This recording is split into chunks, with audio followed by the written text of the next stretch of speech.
Hey, what's up, everybody? Today I am at a huge high school football game. One of the teams is a local team. They've been in the state championships on several occasions in the open division, which here in Arizona is the largest division, the premier division. They're playing a team that's actually drove in from California. Anyway, there's a ton of media here today. I'm seeing some media folks that I know personally, and of course a lot of people I don't know. But for this video today, folks, I'm going to walk you through my prep for a high school level football game, even a big one like this, from start to finish. What gear I take, how I shoot it, what I do for warm-ups, what I do for the actual game, walk you through the whole thing, and hopefully by the end of this you'll understand how I shoot, or how I like to shoot high school football, and hopefully you get something out of it too. But in the meantime, let's roll back to earlier in the day where I prepped and got ready for this game, and I'll show you the gear that I normally shoot with when I shoot high school level football. Let's go. All right, let me run you through the type of gear that I normally take to shoot an American football game, American style football game, or well, frankly, soccer too. It works for that too. Basically, what I do is I like to have two camera bodies available.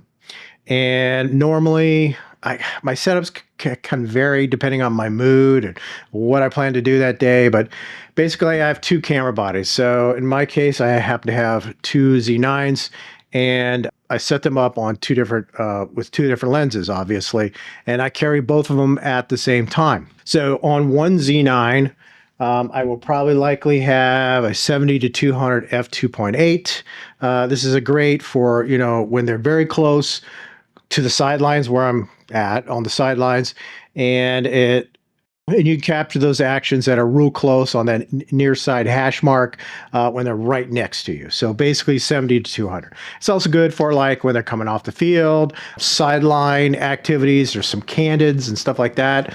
If you're doing crowd shots or some cheerleader photos, stuff like that, 70-200 is a good choice. The other camera body, when I have multiple camera bodies like that, is I will put a 400-8 on it. Obviously, it's big, heavy lens, and I know they're very expensive, but I will get to some less expensive options in a moment. But if you only have one camera body, which a lot of people starting out, that's usually what they have. That's fine. I was there too. I would go with maybe a 70-200. You're not going to have the kind of the reach, obviously, that a 400-8 would have, but it's a good starting point, and it's a very versatile lens you can use for just about any sport you can possibly imagine. All right, so you don't say you're going to say to me, Jack, 400-8 is way too expensive. I can't afford that. Okay, so a potential other option, less expensive, is you can, whichever camera manufacturer you might have, you might go with something similar to this. This is a 100-400 zoom. It is much less expensive than the 400-8. The downside is it goes f4.5 to 5.6, so not very good at night. However, if you're doing daylight sports photography, field sports, football, soccer, your camera manufacturer probably is something similar to this. It may not be exactly the same, maybe slightly different, maybe the f-stops are a little different, but you can get something like this much less expensive than the big setup, the 400-8 setup. So just an option. Another option that I sometimes use, and some of you have seen me on the sidelines will say, well, Jack, why aren't you talking about your other lens? So the other lens I sometimes use with the 400-8 is this 120-300 f2.8. When paired with this 400, which also has a built-in teleconverter, so it can go up to 500 f4, I could cover a huge amount of space on the field. And it means I can get way out in front of the action and just track it all the way in as it gets closer. So the 120-300 f2.8 is extremely versatile. Now, how do I, manipulate these two big lenses or the one big lens with the 70-200? Well, let me get to some other pieces and parts that I carry with me on those games. So I have a monopod. If I'm carrying both those big, huge lenses, I'll have a monopod for each. So yeah, I'm looking around it. If I just have the 400-8, I'll have the one monopod. So the monopod I'm using these days is a Manfrotto. And this is an MX Pro C4S. All right, that's a mouthful, but it's not cheap. Manfrotto is not cheap. However, what I like about this, first of all, it's carbon fiber. I've had this over a year. It's held up really well, but I like the positive locking on this. I mean, when it's open, you know it. When it's closed, and it holds tightly. There's kind that have the twist on it, and I have had those in the past. And if you look at some of my older videos, I'll talk about that particular monopod. I think it's by Ciru, and it's very inexpensive. But the problem is, I have found that those fall apart on me.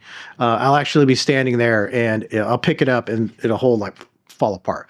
Now it's been after a lot of use over like a year or two, but it's not a lot of fun when it falls apart in the middle of a game. So I have not had that problem with these Manfrottos to this point. The other thing I like to use is, let's say I'm using the 70 to 200 and on my one of my camera bodies. So how do I carry it around? Well, I like to use this strap right here. This is a strap by a company called Koiru. I think it's called Koiru. And it's made out of leather. And the mechanism at the back end of it, there's two. There's a little snap ring here. And this goes into a D-ring, which you screw into the bottom of your camera, or it can go into the lens mount on the lenses, and it holds it fast. So great. It also has this safety cord, which attaches to another ring on the side of your camera. So I really like these. And the leather, I mean, it's held up very well. I think I've had this like 3 years now. Gets used all the time, and it's held up the whole time. They also make a version where if you have two cameras that have relatively the same amount of weight, you can carry two at the same time. You double fist it. Also made by Koiru. And I'll link all this stuff below. All right, one last item I want to show you lens-wise is I will sometimes carry a 24 to 70. This is usually in cases where I'm trying to get up very, very close to the team. Usually those are clients who know I'm going to be there. I'm not just some guy on the sidelines. They know who I am, and I'm up in them. I've taken this into locker rooms. I've taken it next to huddles when they're briefing each other. So 24 to 70, nice versatile lens. Also, it's great for sideline shots if they're doing, they're celebrating on the sideline, stuff like that. So 24 to 70 is a good option to get those more up close, intimate type photos. And of course, I take credentials with me because that gets me in to the game and it gets me on the side of the field. And you are asking, well, how do I get credentials? Depends on where you live. Here in Arizona, because I work for a couple of different media outlets, I can get a media pass. And this media pass is good for whoever I'm shooting for that day. They give you one. So this is great, and this is what I use. So if you're wondering how you get on the sidelines without any trouble, find a media company that's willing to take you on. Even if you work for them for dirt cheap, at least you're getting access. And finally, when we talk about bags, I got a couple bags that, frankly, I'm going to pull them up, and you're going to look at them, and they're all beat to hell and dirty. It's because I use them all the time. So this first one is a think tank, and I can't remember what it's called, a Streetwalker hard drive. So this one is used quite a bit, especially when I'm bringing along the 120 to 300. I need more room to carry stuff, and so this one works really well, and it's a backpack style case. But I've had it for a long time. Of course, it came with all sorts of inserts, which I've since pulled out, set it up the way I like, but this comes in very handy, and when I don't have to carry as much, it's good. Next up, this is the big one, and if you have seen me on the sidelines, you'll see me with this bad boy. This is also a think tank, and this is a, gosh, what is this? Airport roller derby. This bad boy will hold two cameras. It'll hold a camera with the 400-2.8 on it, plus a second camera with the 70-200 on it, depending on how I configure it. I bought this like 3 years ago, and it's held up pretty well. It's still not falling apart. It's kind of banged up and dirty and everything else, but it has held up very well. And the other thing is you can actually lock it to like a fence or something like that, and it's got a built-in locking system. You just have to provide your own lock for it. But it does have a cable that is mounted inside. You can't easily get to it. So This particular camera bag, again, if you see me on the sideline, you will definitely see me with this camera bag. All right, well, with that, let's get packed up and let's go to a game and shoot some football.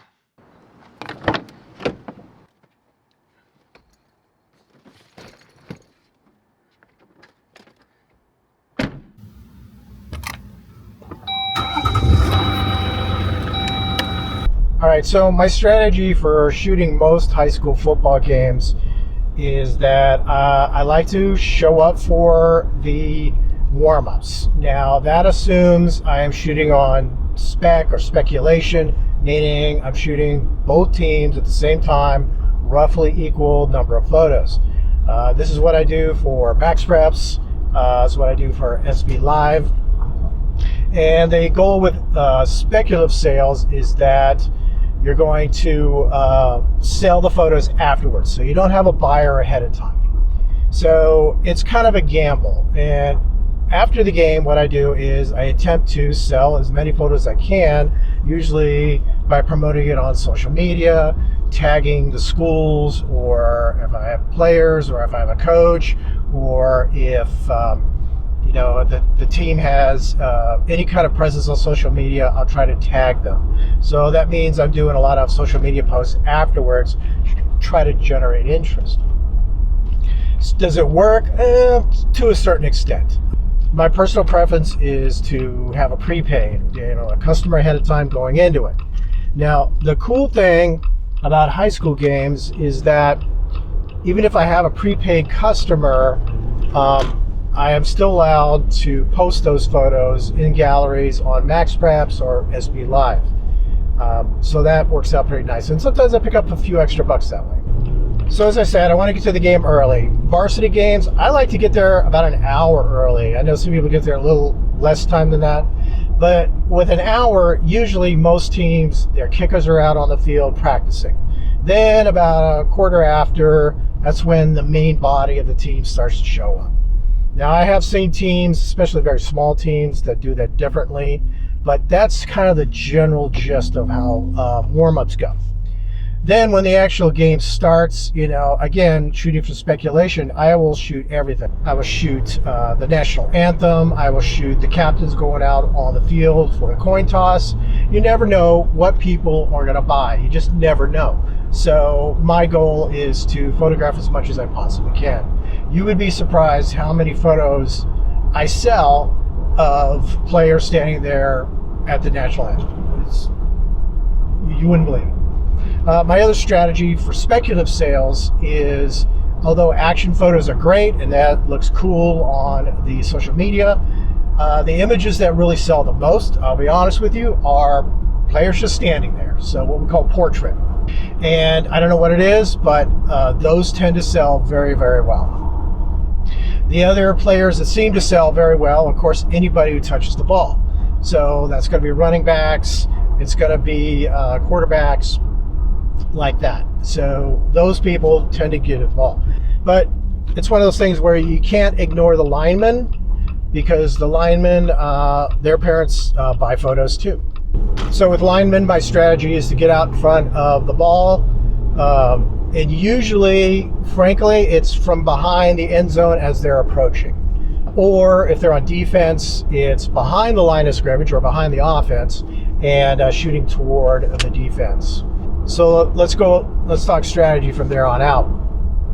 When I'm photographing offense, I start out about 10 yards in front of the line of scrimmage, depending on what kind of lens I've got. With the 300, that's about all you can do.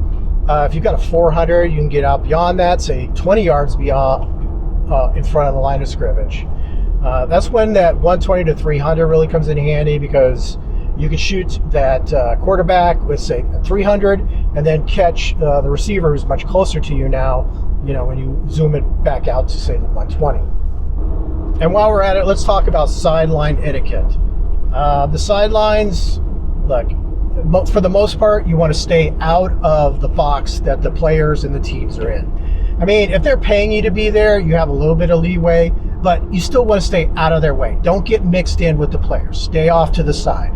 Generally, I try to stay outside the box, especially if I'm not being paid to be there. there. You also want to stay back about 5 yards from the sideline to keep out of the way of the referees as they're running up and down it, or if you're on the visitor side, to keep out of the way of the chain crew that's working up and down the field.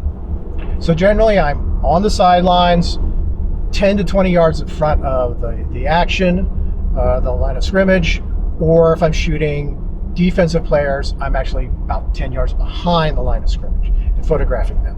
Now, the one time I'm not on the sidelines is when I go behind the end zone and I'm photographing them as they come close to me. I actually would prefer that because you get full-on faces, which is what you really want. The downside to that is with most high school fields is they have really horrible lighting once you get into the end zone, because there's no lights behind the end zone facing in. It's all sidelines. So you're going to get only light on the very sides, and it's usually pretty weak once it gets down to the sidelines. But there's fields that are so badly lit that I can't even photograph from behind the end zone because they're just in such deep shadows and my ISOs are astronomical. But normally, if I've got a field that's got pretty decent light, yes, I will shoot from behind the end zone. So at this point in time, we're not too far off from the field itself. We'll get in there, we'll get set up, and we'll start shooting some warm-ups.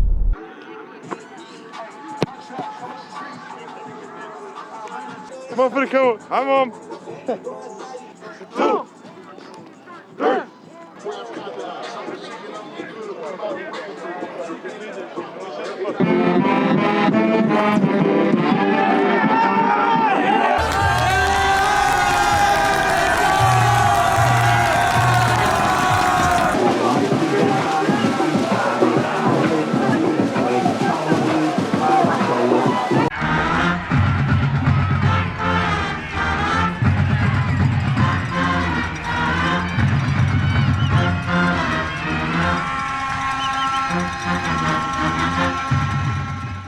All right, at this point, let's talk about settings. What you're looking at is a screen capture from the electronic viewfinder in my Nikon Z9. Now, whatever you see in your camera may be very different, even if you have a Nikon, just depends on how you get it set up and what features you have on your particular camera. But let's start from the top left and go in a clockwise manner, and I'll run through everything and how I set up my camera. So the upper left says M for manual. That means I can control the shutter speed and aperture and the ISO myself. Moving to the right, you see a 20. That just means the frame rate on the camera. AFC means continuous autofocus.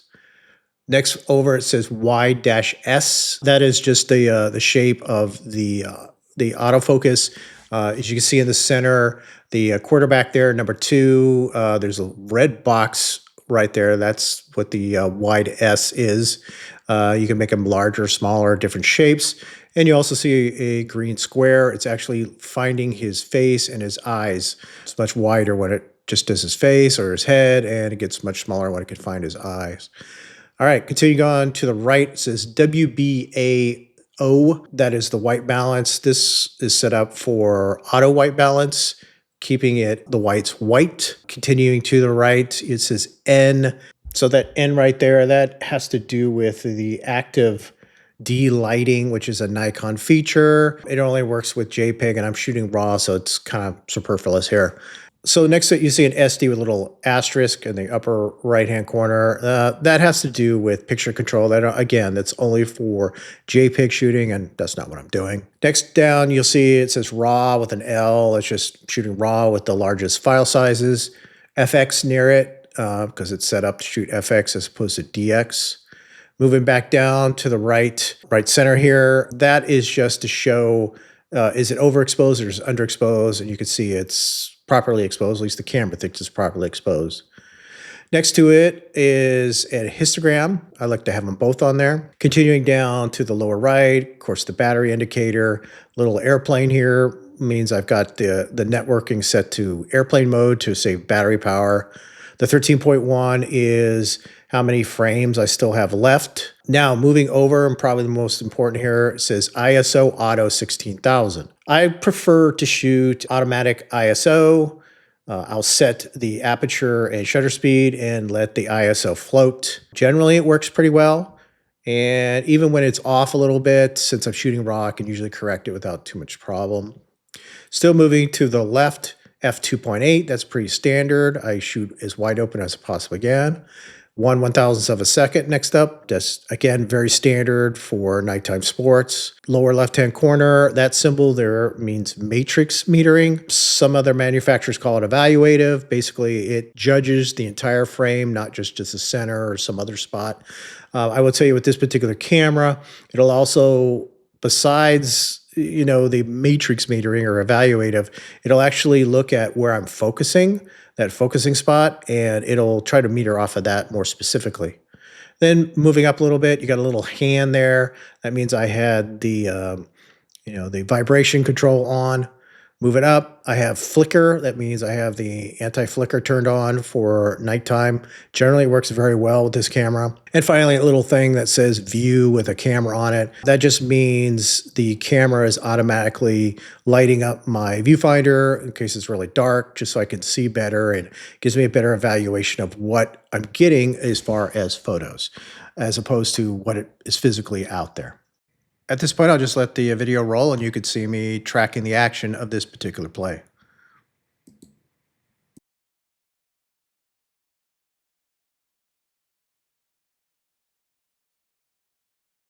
All right, so now the game is over. We're going to head home. Now, normally when I'm shooting on spec for like Max Reps, SP Live, wherever, I will not necessarily go through the whole editing process at night.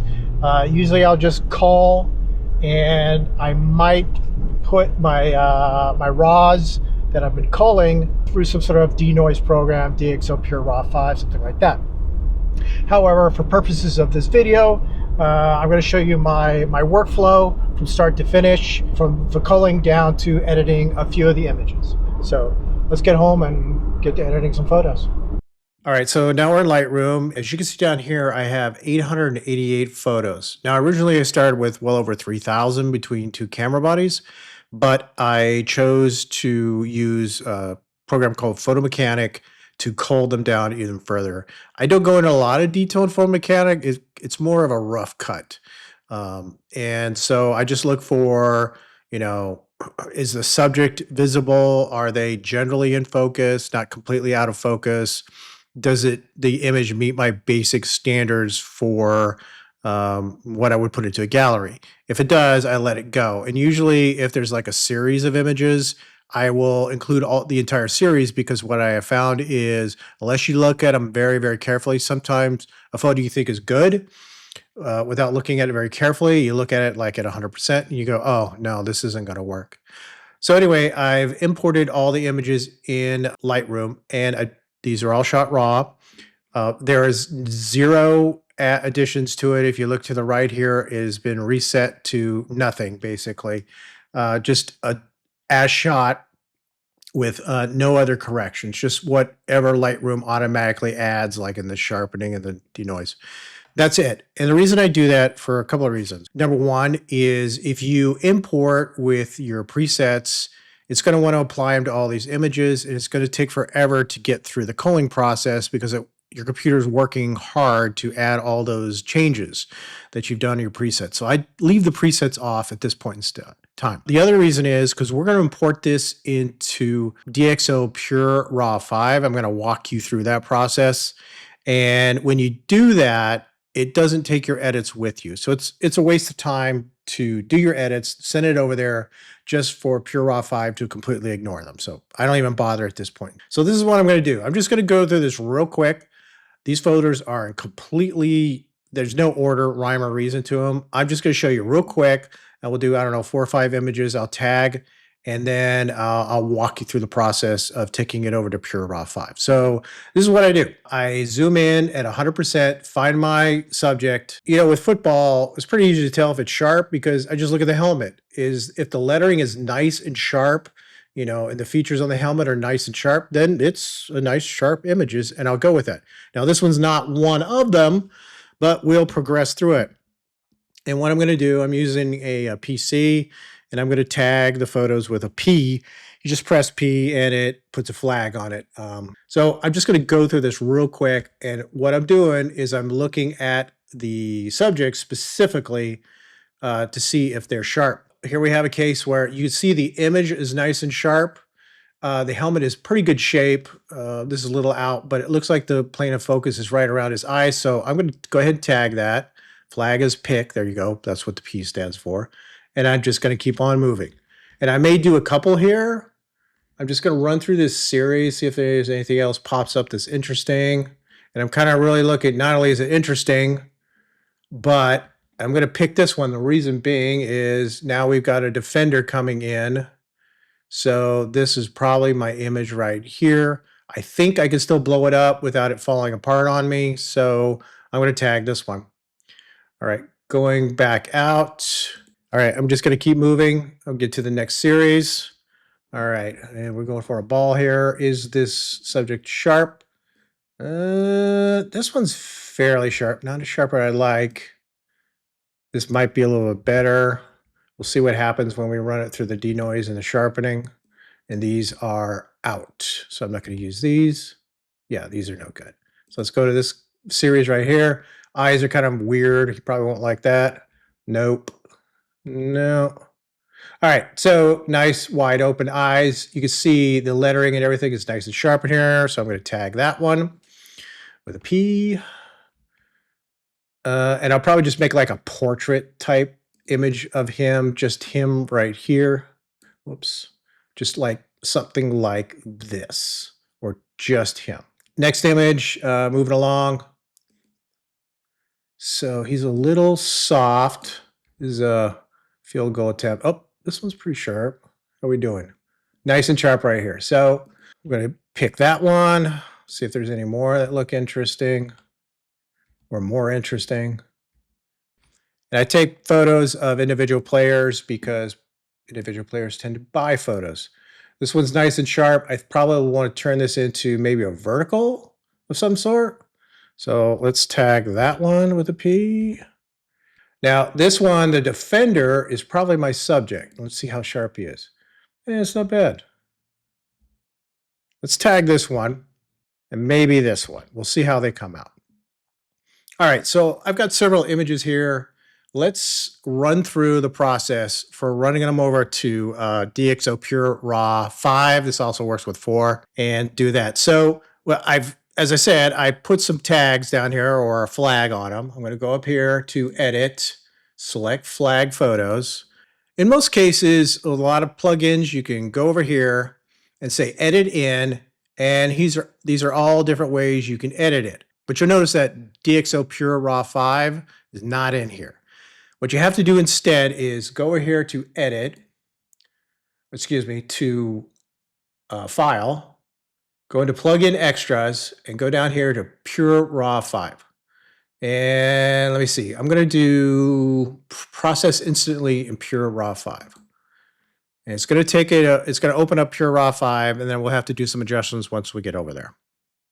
All right, so here it's asking me what corrections I want. I want the D' XD2S, which is the preferred, at least my preferred. It'll do optical corrections. I've set this up ahead of time, what I like as far as the advanced settings. I'll leave that alone. You can change these, but I like those right there.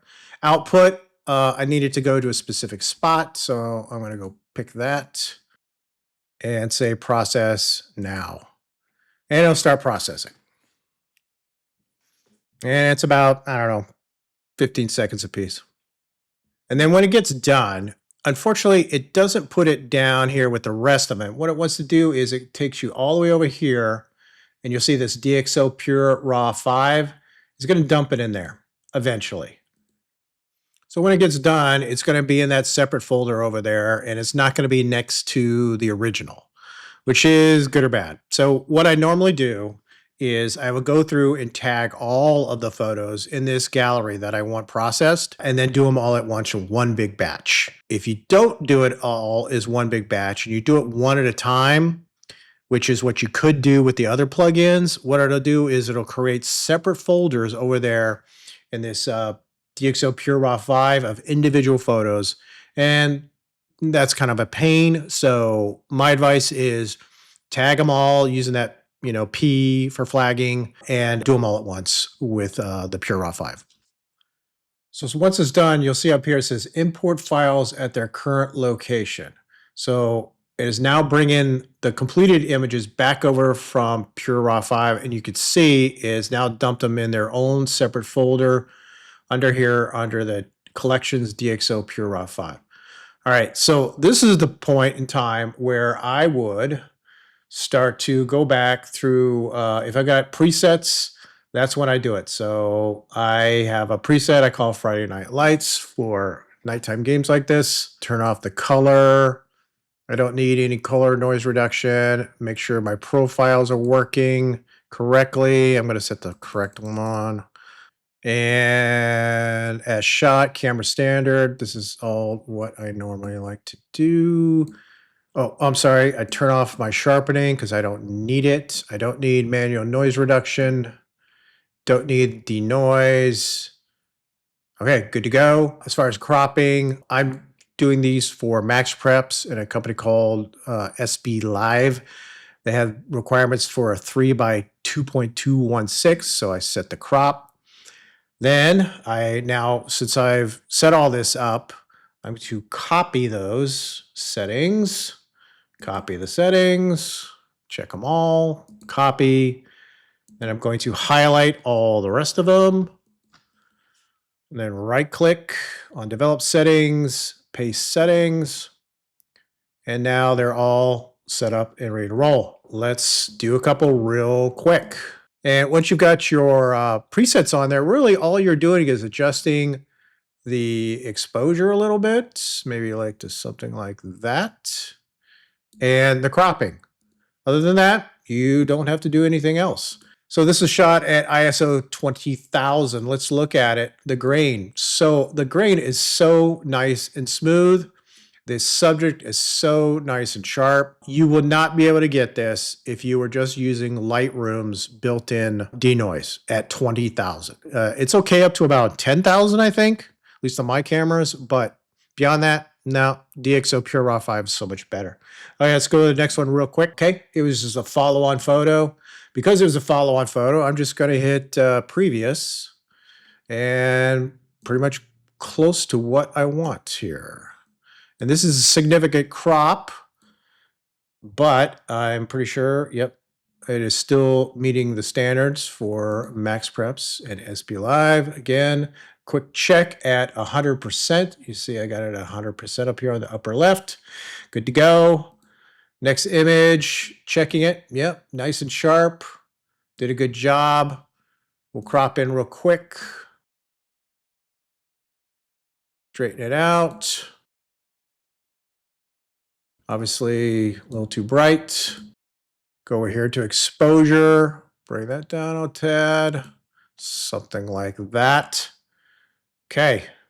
Okay. A little bright again. Tend to crop tight, but you can't do it too much.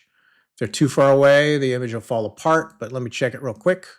Yep, nice smooth grain structure, nice tight, nice sharp image on that helmet, man. You really can't beat that. Look at all the detail in the glove.